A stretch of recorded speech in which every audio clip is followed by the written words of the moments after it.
यांच्या प्रयत्नाने आज या ठिकाणी या दोन्ही अँब्युलन्सचा लोकार्पण सोहळा, त्याचप्रमाणे दिव्यांग बांधवांसाठी व्हीलचेअर असेल, वॉकर असेल, या ठिकाणी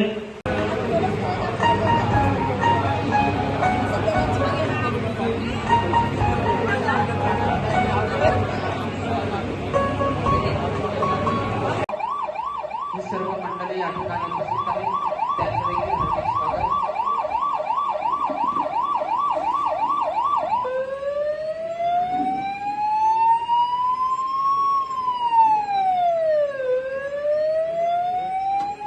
अँब्युलन्सचा सायरन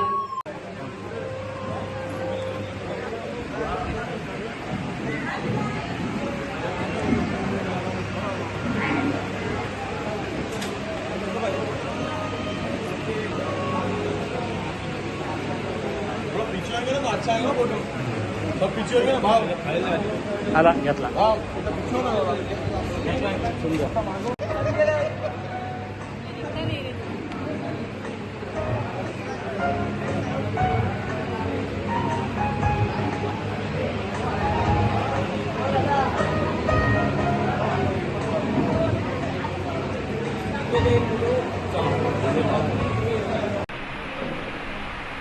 सर, काय सांगाल? अनंत युवा फाउंडेशनच्या माध्यमातून या ठिकाणी 2 रुग्णवाहिका नागोठणे विभागामध्ये आपण दिलेल्या आहेत. सामाजिक उपक्रम आपण या ठिकाणी सुरू केला आहे. काय सांगाल? एकूण दिव्यांग बांधवांसाठी देखील आपण व्हीलचेअर्स वगैरे दिलेले आहेत. काय नेमका हा उपक्रम आहे आणि भविष्याच्या काळात हे प्रतिष्ठान कशा पद्धतीनं घराघरामध्ये हे आपलं कार्य नेईल? अनंत अंबानी साहेबांच्या विचारांना प्रेरित होऊन आम्ही ही अनंत युवा प्रतिष्ठानची स्थापना केलेली आहे.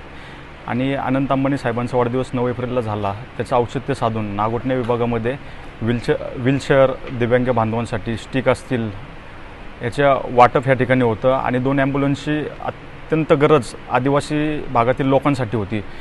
त्यामुळे अंबानी साहेबांच्या वाढदिवसानिमित्त आम्ही ह्या विभागासाठी वाटप ठेवलेले आहे. काय सांगाल? भविष्याच्या काळात कशा पद्धतीनं आपलं काम असणार? निश्चित अनंत अंबानी साहेबांचं काम हे पूर्ण महाराष्ट्राला नाही तर पूर्ण भारताला ज्ञात आहे. आणि भारताच्या बाहेरील प्रदेश जेवढे पाहुणे येतात ते वंतारामध्ये जातात आणि त्यांच्या हिंदू संस्कृतीवरती, हिंदू धर्मावरती असणारं प्रेमी आपल्या सर्वांना माहिती आहे. त्या विचारांवर आणि त्यांच्या पावलावर पाऊल ठेवून आम्ही आमचा खारीचा वाटा म्हणून आमच्या हातात जेवढं आहे तेवढं आम्ही पुण्याचं काम करू. अनंत प्रतिष्ठान जे आहे, युवा प्रतिष्ठान, त्याच्या माध्यमातून जनतेला आपलं काय आव्हान असणार आहे? जी कामं होणार आहेत त्याचा लाभ कशा पद्धतीनं या विभागातील जनतेने घ्यावा? अनंत युवा प्रतिष्ठानच्या माध्यमातून आम्हाला जनतेला हेच आव्हान आहे की सर्वांनी एकत्र येऊन एक उज्ज्वल भारत आणि एक नवीन भारत कसा विकसित होईल हे आम्ही जनतेला अनंत युवा प्रतिष्ठानच्या माध्यमातून सांगतो.